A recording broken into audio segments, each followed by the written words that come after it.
여러분, 예배는요 복과 연결되어 있어요.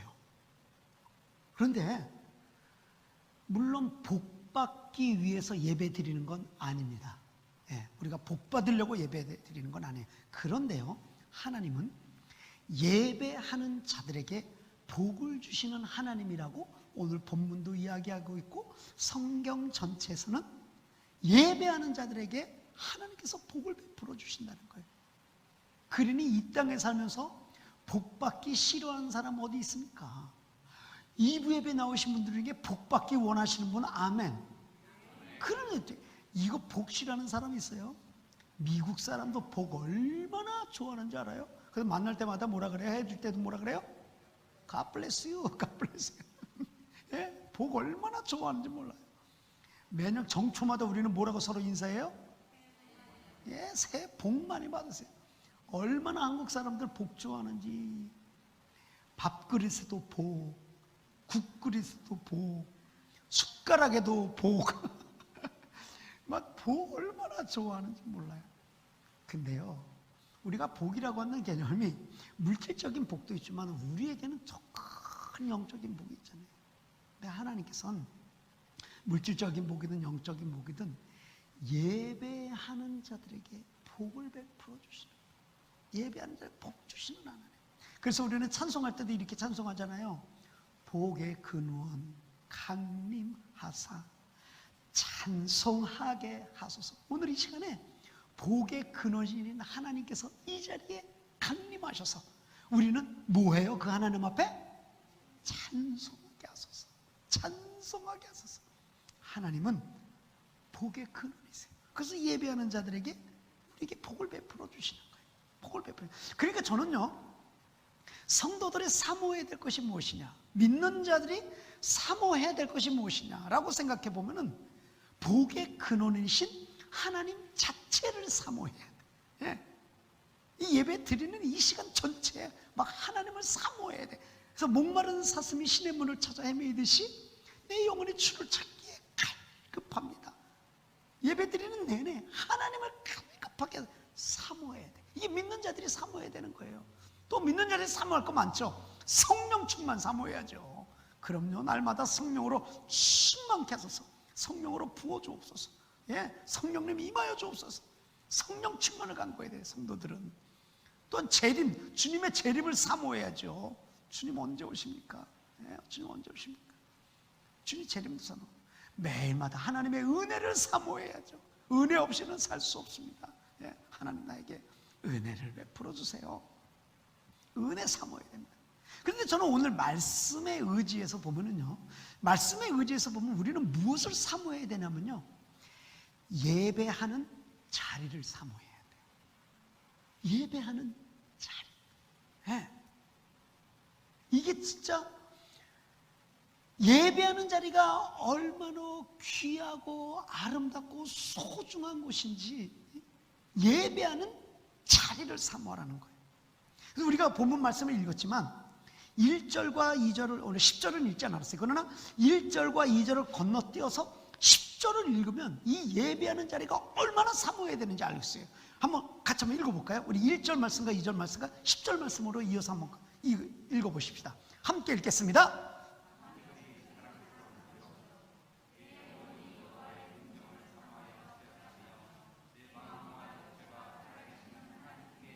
(10절)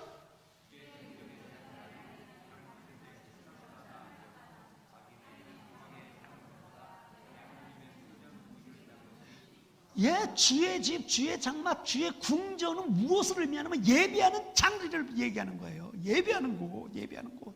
여기 10절 말씀 보니까 주의 궁정에서의 한날이, 하나님 앞에서 예배하는 한날이 하나님 없이 사는 세상에서의 첫날보다도 더 좋습니다. 막 그렇게 이야기하는 거거든요. 예? 뿐만 아니라 청와대나 백악관에서 사는 첫날보다 하나님을 예배하는 성전의 문지기로서 하루 사는 것이 나는 더 행복합니다라고 하는 거예요. 예, 이게 그 예배하는 자리가 얼마나 귀한가, 그것을 이야기하는 거예요. 그러니까 오늘 이 말씀의 10절 말씀에 의지해서 제가 여러분께 여쭤볼게요. 여러분, 청와대에서 사는 첫날이 만나교회에서 성전 문지기로 사는 한 날이 더 좋습니다. 첫날보다 만나교회 문지기로 사는 한 날이 더 좋습니다. 막 뜨거운 마음으로 고백되어지면 아멘. 진짜요? 그래도 아멘 안 하시는 분들은 청와대가 좋은가 봐. 청와대 첫날이 더 좋은 것 같아요. 청와대 뭐 이렇게 좋아요? 백악관 놀려 너무 좋아하지 마세요, 여러분. 거기서 사는 거 그게 별로 바람직하지 않아요. 왜냐하면 청와대에서 살았던 사람들 다 보세요. 총 맞아서 죽고 자살해서 죽고 거기 갔다 오면 다 감옥 가요.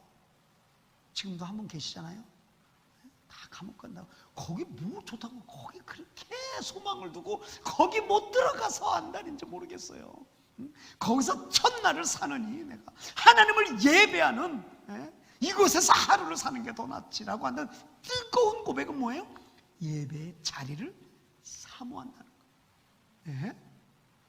이 예배 자리를 사모하는 건요, 우리 신앙생활에 얼마나 귀중한지 몰라요. 왜? 예배 자리를 사모하면 사모할수록 이 마음에서 울컥울컥해요.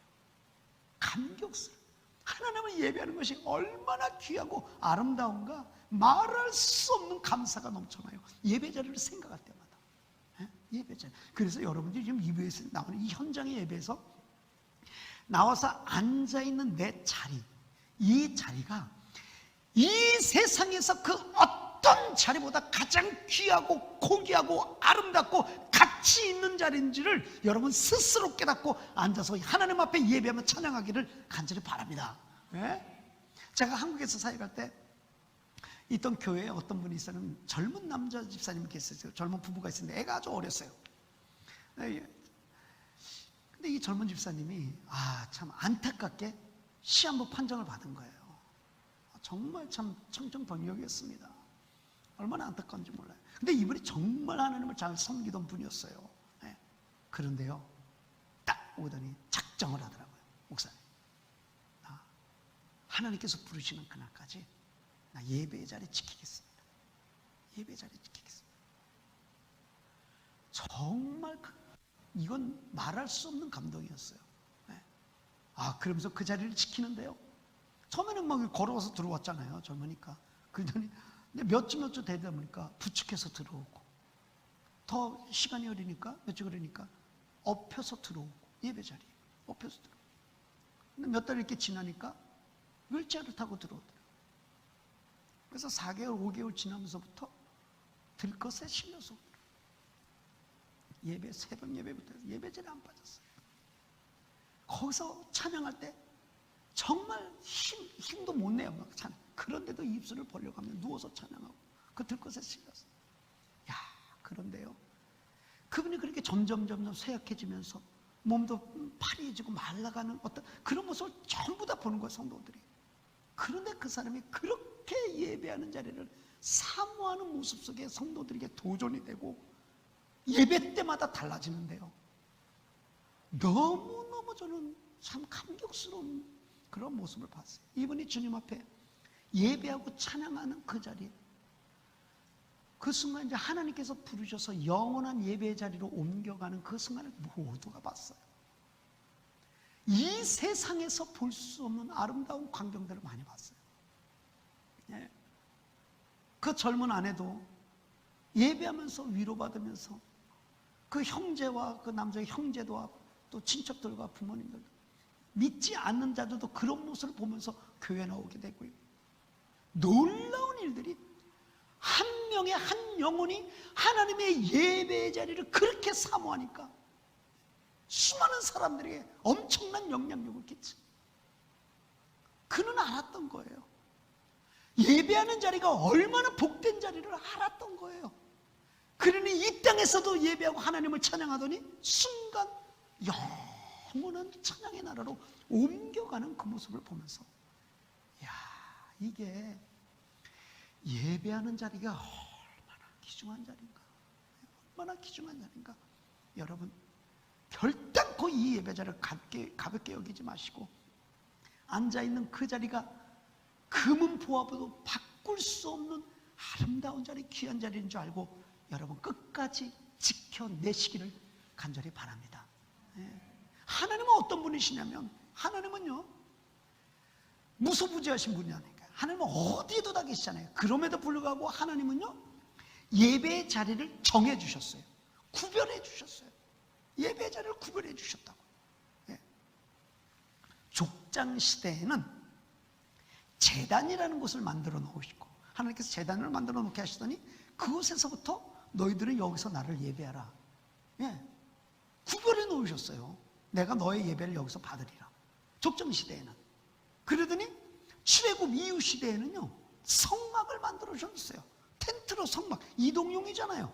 텐트로 성막을 만들어 놓고 너희들이 이곳에 와서 예배하라. 내가 이곳에서 너희를 만나리라. 내가 이곳에서 너희를 축복해 주리라. 내가 나의 임재를 너희에게 보여주리라. 그러더니 성막을 만들어 놓으셨어요.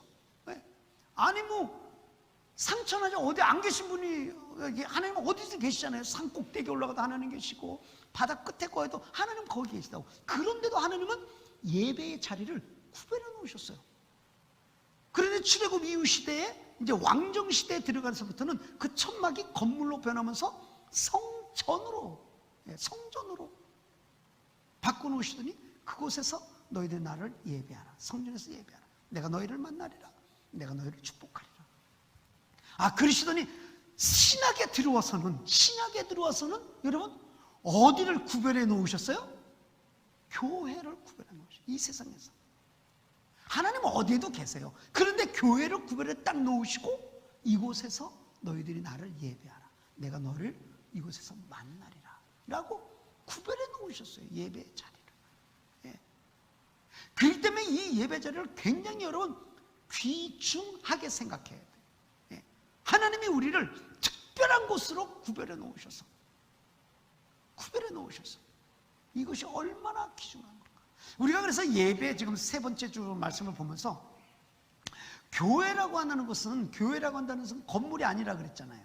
그죠? 교회는 건물이 아니라 빌딩이 건물이 아니라 그랬어요. 교회는 천국은 아니에요. 천국의 그림자일 수는 있어도 교회는 천국은 아니잖아요. 그럼에도 불구하고 교회가 왜 귀해요? 이곳은 하나님을 예배하는 구별된 곳이기 때문에 귀한 거예요. 하나님을 예배해 구별된 곳. 예. 그렇기 때문에 여러분이 이곳에 앉을 때마다 특별한 마음, 앉을 때마다 감사한 마음, 앉을 때마다 하나님을 경외하는 마음이 여러분 이 심령 속에서 끌어올라와서 하나님을 진심으로 예배하고 하나님을 진심으로 찬양하게 되기를 간절히 바랍니다. 그만큼 이 예배의 자리를 귀중하게 생각하고 사모해야 돼. 사모해야 돼.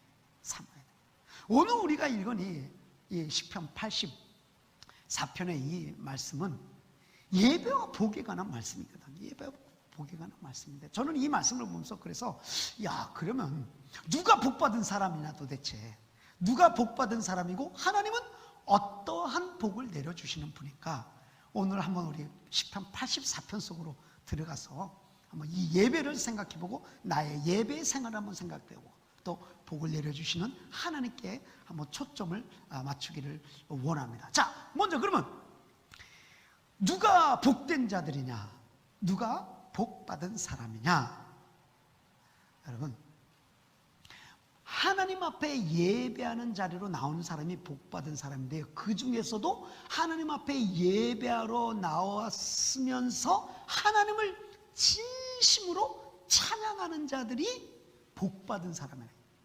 예배 자리에 나와서 다른 거 생각 안 하고 진짜 하나님을 찬양하는 자가 복되다는 거예요. 저는 이 말씀을 준비하면서 우리 김하나 집사님의 찬양을 들으니까 주님의 높고 위대하심을 내 영혼이 찬양하는데 막 벅찬 거예요. 벅찬 거예요.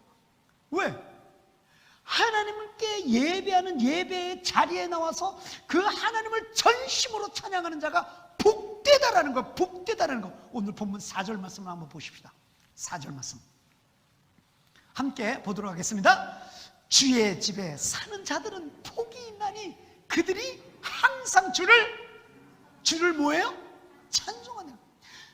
주의 집에 사는 자들은 뭐냐면 주의 집, 즉 교회에서 예배를 드리는 자를 얘기하는 거예요. 근데 그 예배를 드리는 자 중에서 특별히 무엇을? 주님을 찬송하는 자들이 복되다는 거예요. 네? 주님을 찬송하는 자들이 복되다. 야, 그러니 여러분, 저와 여러분이 복된 사람이라는 거 우리가 스스로 자긍심을 갖고 감사할 줄 알아야 돼요. 여러분, 만약에 오늘 이 시간 하나님이 우리를 부르신다. 예? 다 와라. 예. 주님께서 만약 재림하신다. 만약 그러면은요, 하나님이 우리를 부르는 순간 설교는 끝나요. 설교 싹 없어져 버려요. 하나님이 부르는 순간 우리가 그렇게 부르짖고 애절하게 간절하게 부르짖던 기도 다 끝나요. 기도 없어요, 더 이상. 예. 하나님이 부르시는 그 순간 우리가 얼마나 힘든 중에서 어려운 중에서 선교 온 거하고 선교했잖아요. 선교 다 끊어져요. 없어져요. 하나님이 우리 부르시면 뭐 그렇게 수고하고 애쓰고 힘쓰고 봉사 안 해도 돼요. 순간 다 끊어지는 것들이에요. 그런데 계속 하는 것이 있어요. 하나님이 우리를 부르시는 순간에도 끊임없이 영혼 돌아가는 게 있어요. 그게 뭐예요? 그게 찬송이에요. 그게 찬송이라고요. 하나님은 이렇게 우리에게 찬송하는 걸 너무너무 좋아하시고 찬송을 하나님은 굉장히 크게 생각하시는 분이에요. 우리를 왜 만드셨어요, 하나님이 도대체? 여러분, 하나님 여러분을 왜 만드셨어요, 도대체 하나님이? 예? 창조의 목적이 있을 거 아니에요. 창조의 목적이 뭔지 아세요? 이사야 43장 21절 말씀을 같이 보도록 하겠습니다. 이사야 43장 21절에서 함께 읽겠습니다.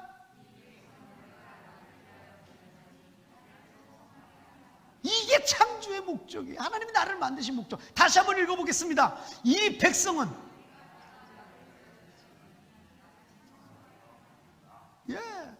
찬송하게 하려고 하나님이 저와 여러분을 만드셨다잖아요. 이게 우리 하나님께서 우리를 만드신 창조의 목적이에요.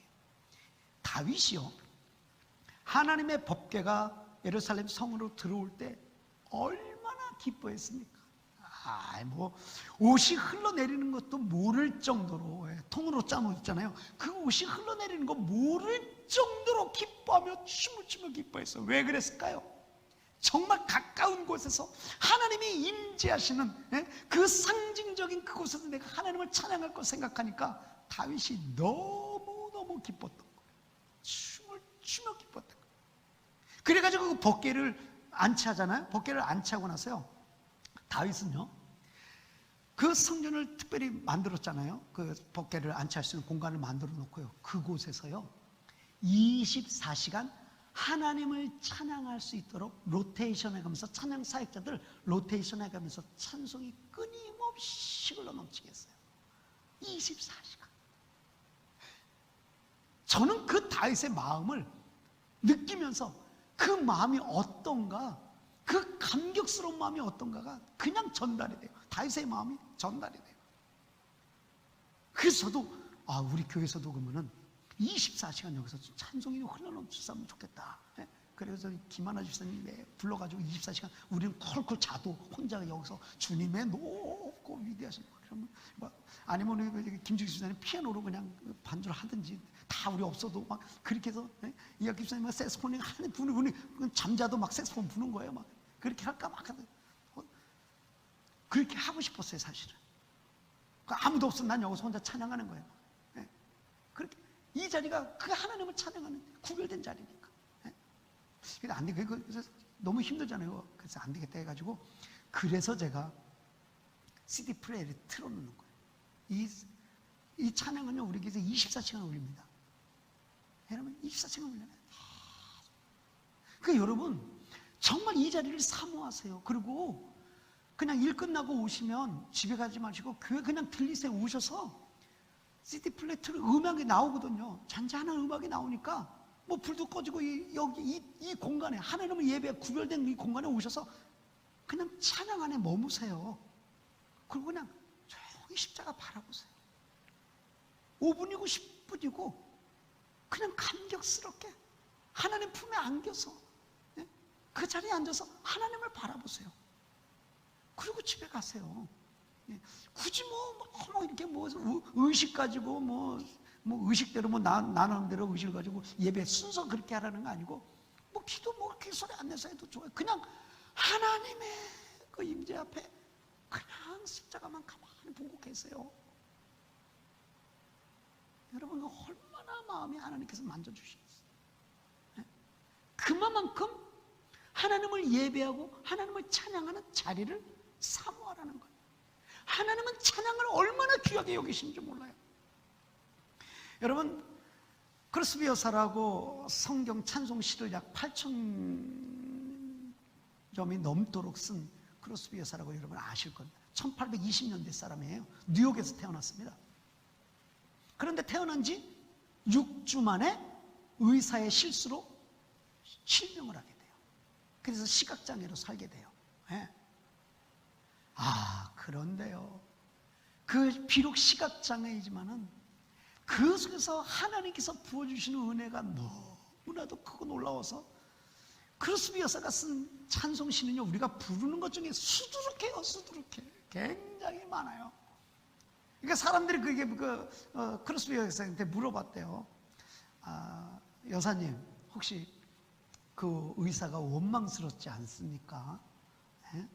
그렇잖아요. 원망스럽지 않습니까? 물어봤대요. 그러니까 크로스비 여사가 뭐라고 하냐면, 예, 저는 의사를 원망하지 않습니다. 비록 제가 실명이 돼서 흑암 속에서는 살지만, 그러나 저는 보이지 않는 이 영광의 하나님의 나라에서 그 찬양의 세계 속에서 내가 살 수 있도록 해줬기 때문에 나는 그 의사 원망스럽지 않습니다라고 얘기하더래요. 예? 그래서 그 크로스비 여사가 쓴 그 찬송 시를 보면요, 너무너무 귀중한 시들이 굉장히 많아요. 주의 음성을 내가 들으니 사랑한다는 말일세. 예수 나를 위하여 십자가를 질 때 인내하신 구세주여 내 말 들어서. 다 그 크로스비 여사가 쓴 거예요. 예수를 나의 구주 삼고 성령과 피로써 거듭나니. 우리가 은혜 받으며 부르는 찬송가의 그 시가요, 다 그 크로스비 여사가 쓴 거예요. 여러분 그 크로스비 여사가 불행하게 살았다고 말합니까? 아무도 없어요. 정말 행복한 사람, 복받은 사람이라고 합니다. 예? 그렇게 찬송하는 사람은요, 복받은 사람이에요. 찬송하는 사람 복받은 사람이에요. 여러분 삶 속에서 찬송이 끊임없이 흘러넘치게 되기를 간절히 바랍니다. 예? 찬송하는 사람 복받은 사람이에요. 오늘 본문 시편 84편을 쓴 사람은, 그 저자가 누구냐면 고라의 자손이라고 써 있어요. 고라의 자손.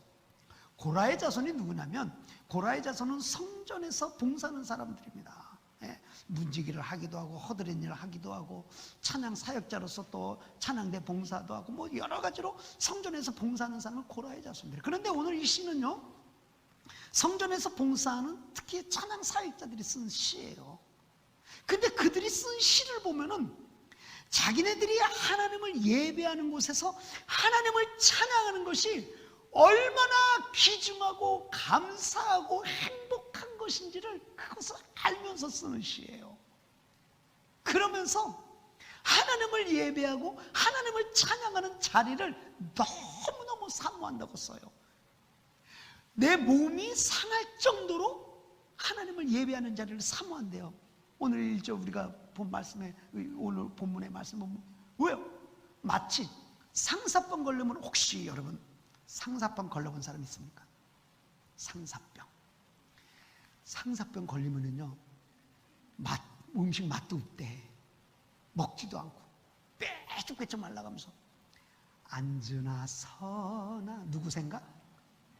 당신 생각하느라고 맛도 음식도 못 먹을 정도로 상사병 걸리면 하나님을 예배하는 자리를 그렇게 해서, 고라의 자손들은 그 가치를 알고 쓰는 거예요.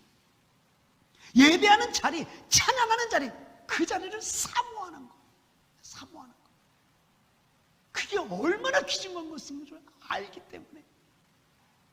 그래서 저는요, 이렇게 찬송하고 뭐 특송할 때뿐만 아니라 여러분 찬송하는 모습을 이렇게 보기만 해도 어떨 때 이렇게 뭉클뭉클할 때가 많아요.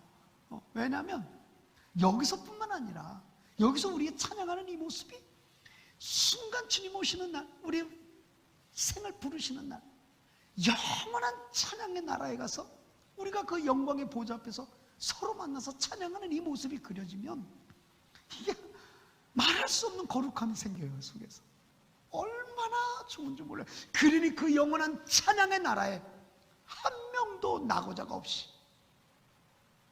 인터넷으로 드리는 여러분, 우리 만나기 위해 성도 여러분, 하나님의 현장에서 드리는 여러분 모두 다 하나님을 예배하고 특별히 예배하는 자리뿐만 아니라 그 자리에 나와서 하나님께 초점을 맞추고 하나님께 진정으로 찬양하는 참된 복을 여러분 놓치지 않고 찬양의 삶을 살아나가게 되기를 바랍니다. 예, 그런 사람이 복받은 사람이라고 본문 얘기해요. 예, 두 번째로 누가 복을 받았느냐? 마음에 시온의 대로가 쫙 열린 사람이 복받은 사람이다 라고 이야기하고 있습니다. 우리 본문 5절 말씀을 같이 한번 읽어보도록 하겠습니다. 5절 말씀 함께 읽어보겠습니다. 함께 읽겠습니다. 주께 힘을 얻고 그 마음에 시온의 대로가 있는 자는 뭐가 있어요? 복이 있다는 거예요. 마음에 시온의 대로가 있는 자가 복이 있다는 거예요. 이게 무슨 말씀이냐? 여러분, 하나님을 예배하러 나오는데 걸림돌이 없이 시온의 대로처럼 쫙 열려져 있는 사람은 복된 사람이라는 거예요. 예배하러 나오는데 걸림돌이 없이 거침없이 예배하는 자리로 나오는 사람들, 찬양하는 자리로 나오는 사람들이 복된 사람이라고 본문은 얘기하고 있는 거예요. 예전에 교회 나오려면요, 옛날만 하더라도 뭐 아스팔트가 어디 있습니까? 석탄 길을 나와야 되고요, 산을 넘어서 들을 지나, 철길을 지나, 물을 건너, 그러고 교회에 왔단 말이에요. 겨울에는요, 무릎까지 빠지는 눈을 헤쳐가면서 군인처럼 막 그냥 헤쳐가면서 교회에 나왔고요. 비 오는 날에는 비 쫄딱 맞고 예배에 나왔어요. 비 쫄딱 맞고 예배에 들어가면요, 그 추운 날씨지만은 사람들이 모여 있잖아요. 그러면 여기서 찬양할 때 보면 김이 모락모락 나. 김이 모락모락 나. 그러니까 하면서 예배를 드렸다고요. 비록 험상줄령이 있어도 하나님 앞에 예배하러 나오는 마음에는요, 시온의 대로가 열렸다고요. 장애물이 없었어요. 하나님 앞에 뛰어나올 때 장애물이 없었어요. 근데 요즘은 어떠죠? 고속도로가 얼마나 잘 뚫려 있습니까? 뭐 포장도로예요. 다 아스팔트로 얼마나 포장이 잘 돼 있어요. 사고 나지 말라고 신호등들은 깜빡깜빡해. 얼마나 잘 우리에게 인도해 주고요. 뭐 걸어 나오니까 좋은 차 타고 편안하게 와요. 그런 길이 쫙 열려 있어요. 그런데 뭐냐? 마음에는 수많은 걸림돌들이 많아, 장애물들이 많아요. 하나님 앞에 예배로 나오는데 시온의 대로가 아니라 수많은 암초들이 있어요. 왜 이렇게 볼 것은 많고 즐길 것은 많고 누릴 것은 많은지, 왜 이렇게 바쁜지, 무슨 일들이 이렇게 많아요. 나 예배 나오는데 장애물들이 많다고 한다는 소리. 그래서 오늘 시편의 기자는 누가 복받은 사람이냐? 하나님 앞에 예배하러 나오는데 거침없이 걸림돌이 없이 시온의 대로가 열려져 있는 사람이 복된 사람이라고 한다는 거예요. 예배 자리로 나오기에 걸림돌이 없는 사람들, 걸림돌이 없어요. 하나님 앞에 예배하는데 진짜 걸림돌이 없어야 돼요. 저는 그래서 이게 우리 젊은이들을 만날 때마다 제가 꼭 하는 말이 있어요. 젊은이들 만날 때 걸림돌이 없어야 된다 할 때, 토요일 밤에 문화를 정복하라, 토요일 밤에 문화를 극복하라 꼭 얘기합니다. 정말 요즘 너무너무 주말만 되면요 힘들어요. 아이들이 뭐 밤에 잠을 안 자. 도대체 그냥 예수 믿는 아이인지 세상 사람인지 구분이 안 가요. 부어라 마셔라 영화 보고 참 밤새 불타는 금요일. 금요일이 왜 불타요? 불금이래. 불금. 금요일날 하나님 앞에 예배해야지 뭐 불타. 토요일은 뭐래요? 즐기는 토요일. 질토래요. 질토. 즐기는 토요일. 그래가지고 불금칠토. 금요일날 놀고 토요일날 금요일날 불태우고 토요일날 신나게 놀아서 주일날은 예배 못 나오는 거예요. 피곤한데 어떻게 나와요? 우리가 절기 때마다 우리 젊은 애들 이엠하고 같이 연합 예배를 드리잖아요. 연합 예배 11시에 연합 예배를 드려도 애들이 못 나와요. 밤새 놀다가 6시 7시에 잠을 자는데 어떻게 나오냐고. 젊은이들 예배가 오후 2시, 오후 2시. 오후 2시도 늦게 나와요. 이게 뭐냐고요, 이게. 하나님 앞에 나오는데 걸림돌들이 너무 많아요. 장애물들이 너무 많아. 이것을 없애라는 거예요, 이것을 없애라. 지금 코로나 바이러스가 얼마나 장애물이 되어 있습니까, 우리에게. 하나님 앞에 나오는 시온의 대로가 아니라 코로나 바이러스는 이 장애물들이 여기저기 널려 있어요. 우리가 이 교회는, 제가 봤을 때 이 교회는 진짜 방역의 모범이 돼야 돼요. 교회는 방역의 모범이 돼야 돼요. 그래서 여러분 꼭 마스크 착용하시고, 꼭 마스크 착용하시고, 우리가 지금 비록 악수는 못하고 우리가 서로 접촉은 못하더라도 참아야 돼. 그리고 밥도 못 먹어도 참아야 돼. 친교 안 해도 이건 진짜 참고 견뎌내야 돼. 솔직히 제가요 친교 안 하니까 그냥 주일날 아무것도 안 한 것 같아. 이게 밥을 먹어야 이게 뭔가 좀 그래도 사랑이 나눠지는 것 같은데 밥을 안 먹고 그냥 가니까 이게 뭔가 이게 뭐 빠진 것 같고 말이죠. 그리고 고민 많이 했어요 제가. 그래서 그러면은 1부 예배 끝나고 2부 예배 끝나고 저 밖에다 상을 차려놔서 던킨 도너츠라도 할까? 커피 내려가지고 던킨 도너츠라도 할까? 정말 고민 많이 했어요. 그러니까 바뀌니까 괜찮지 않을까 생각했는데 보니까 또 주민들이 다 보잖아요. 여기 주민들이 다 신고 정신이 얼마나 투철한지 그냥 신고해버려요. 자유롭지가 않아요. 또 교회 본을 보여야 되는데 이게 정말 뭔가 부족해 우리에게는. 이게 좀 사랑이 식어지는 것 같고 막 그런 느낌. 그래도 우리가 지금 참아야 돼. 한국에서는 지금 이 교회가 지금 또 그렇잖아요. 구설수에 올랐잖아요. 교회 때문에 확진자 수가 확 올라가 버렸잖아요. 그러니까 지금 이 시대는 진짜 교회는 철저하게 우리가 거리도 지키고 마스크도 착용하고 잘 준수해서 슬기롭게 해나가야 돼요. 그렇다 할지라도 우리는 하나님 앞에 예배로 나오는 그것이 걸림돌이 되면 안 돼. 그것 자체 걸림돌이 되면 안 돼. 저는 일부 예배도 말씀을 드렸는데요. 우상숭배가 뭐냐면 우상숭배가 하나님보다 더 사랑하는 게 있으면 다 우상이에요. 돈을 하나님보다 더 사랑하면 그 돈은 우상이에요. 우상숭배하는 거예요. 내 자식이 하나님보다 더 귀중하면요, 그는 자식을 우상숭배하는 거예요. 여러분 자신을 하나님보다 더 사랑하면 여러분 자신이 우상이 되는 거예요. 근데 반대 개념도 있어요. 보이지 아니하는 것을요 하나님보다 더 두려워하면 그것도 우상숭배예요. 예를 들자면 코로나 바이러스가 그래요. 코로나 바이러스 보이지 않잖아요. 얼마나 두려워해요 사람들이. 얼마나 무서워해요.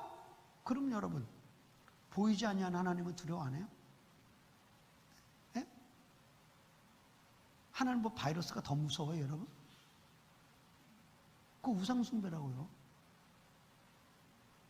물론 코로나를 보는 무서움과 하나님을 우리가 두려워하는 건 전혀 다르죠. 차원이 다르죠. 하나님을 두려워하는 건 공포에서 두려운 건 아니잖아요. 경외함으로 하나님을 두려워하면서. 보이지 않냐는 하나님을 두려워해야지 여러분. 보이지 않냐는 바이러스를 두려워해가지고 하나님 앞에 예배하는 것, 거기에 걸림돌이 된다고 한다면, 그것이 걸림돌이 된다고 한다면 우리는 스스로 복을 차는 거예요. 오늘 본문의 말씀을 보니까 하나님을 예배하러 나오는 자 중에 시온의 대로 걸림돌이 없는 자들이 복된 자라 했으니 저는 여러분들이 복된 자의 위치에 서 있게 되기를 간절히 바랍니다. 예, 그 자리에 서 있어요. 시온의 대로 확 열려있어요. 장애물이 없이 나와요. 그러면은요 하나님께서 이처럼 오늘 이게 본문의 말씀처럼 예배하는 자리에서 하나님을 진심으로 찬양하라고, 또 예배하는 자리에 거침돌 없이 시온의 대처럼 그냥 쫙 거침없이 달려나가서 하나님을 예배하는 자들에게 하나님은 어떤 복을 주시는가? 하나님은 어떤 복을 주시는가? 오늘 본문 6절 말씀 안에 있습니다. 한번 같이 한번 보도록 할까요? 6절 말씀 함께 읽겠습니다.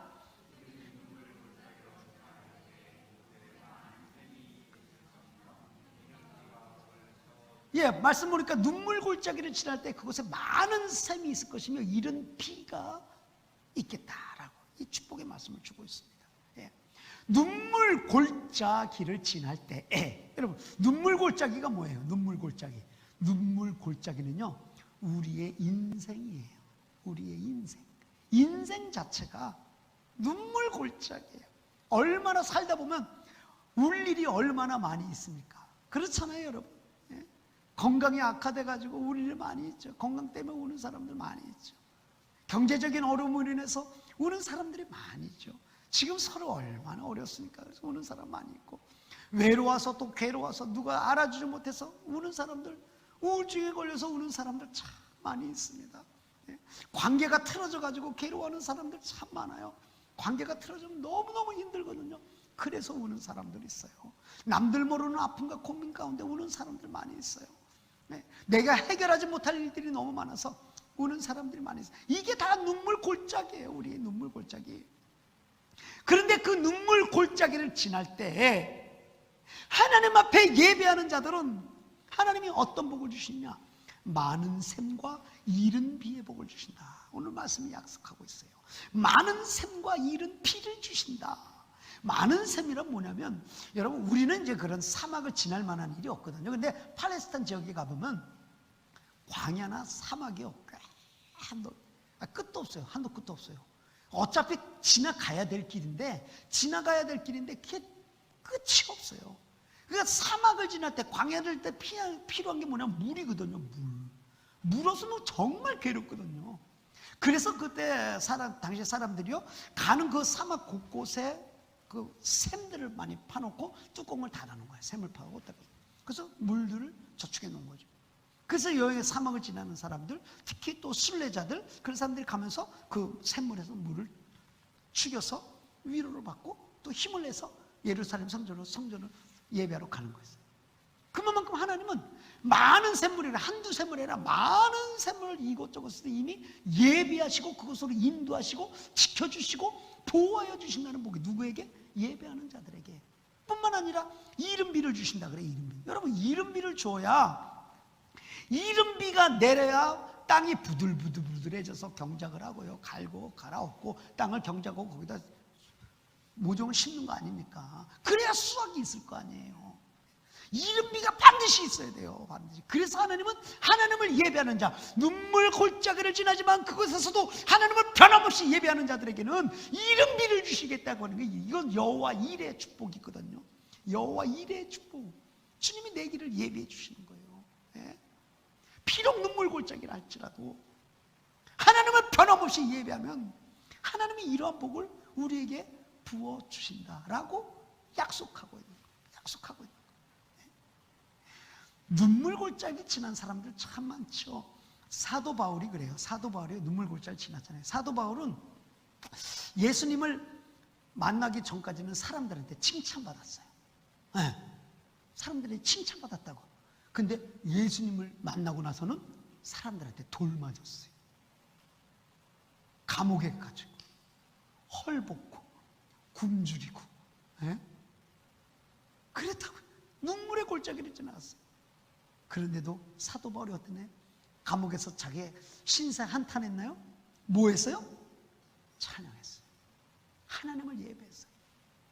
와, 그랬더니 바울을 통해서 일어난 일들이요, 엄청난 일들이 많아.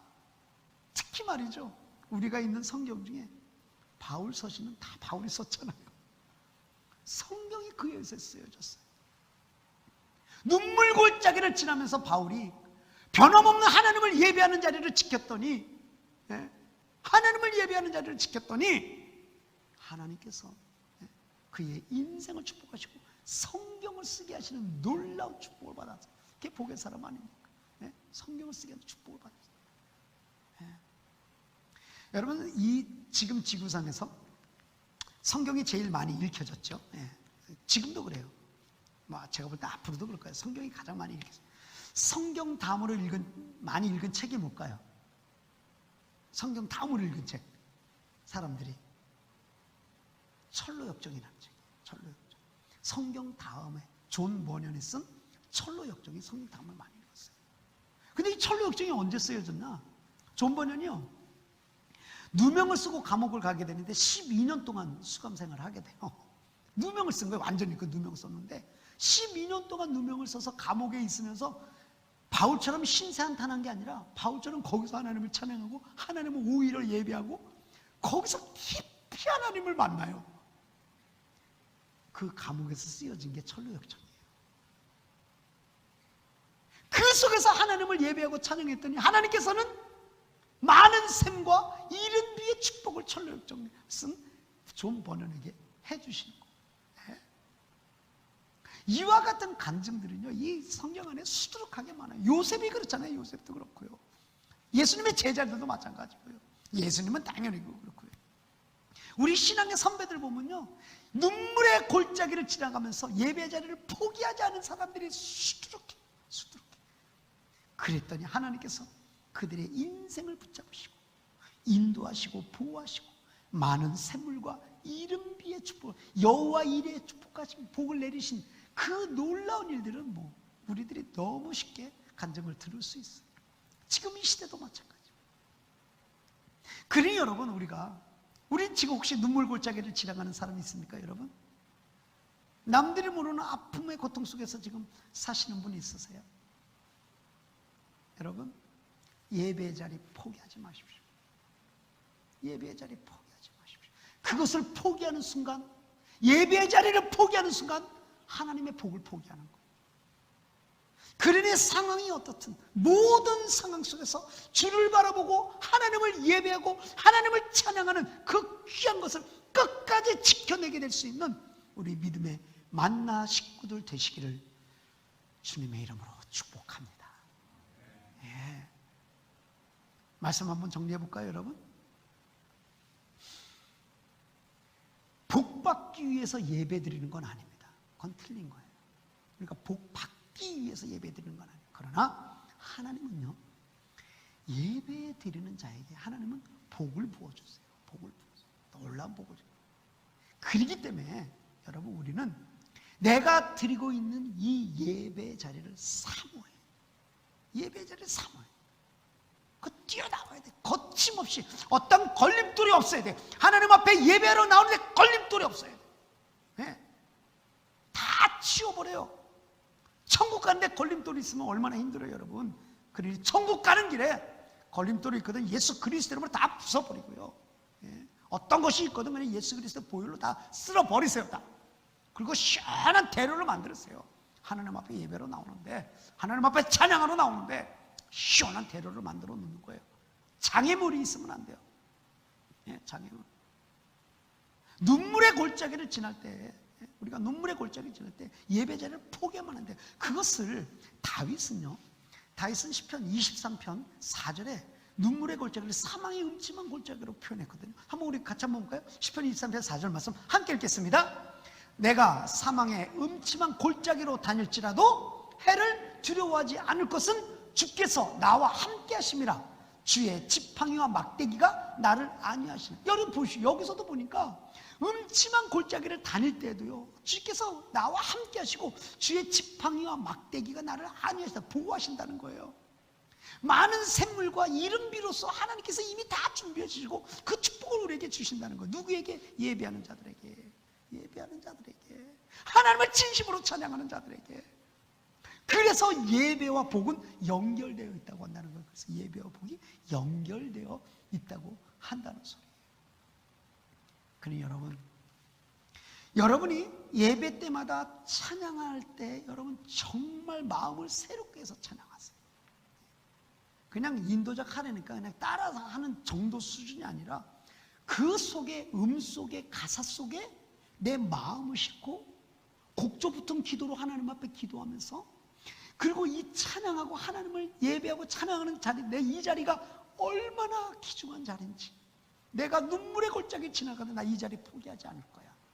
어떠한 시험이 있어도 나 예배하는 자리 포기하지 않을 거야. 하나님을 찬양하는 자리 내가 포기하지 않을 거야. 이런 결단이 있어야 돼요. 예? 귀중하게 생각해야 돼요. 귀중하게 생각해야 돼요. 여러분이 앉은 자리는 이 세상의 금은보화보다도 세상의 왕좌와 같은 그 금으로 만든 왕좌보다도 더 귀중한 자리인 것을 여러분 스스로 알고 감사함으로 앉은 자리에서 하나님을 마음껏 찬양하는 복된 자들이 되시기를 간절히 바랍니다.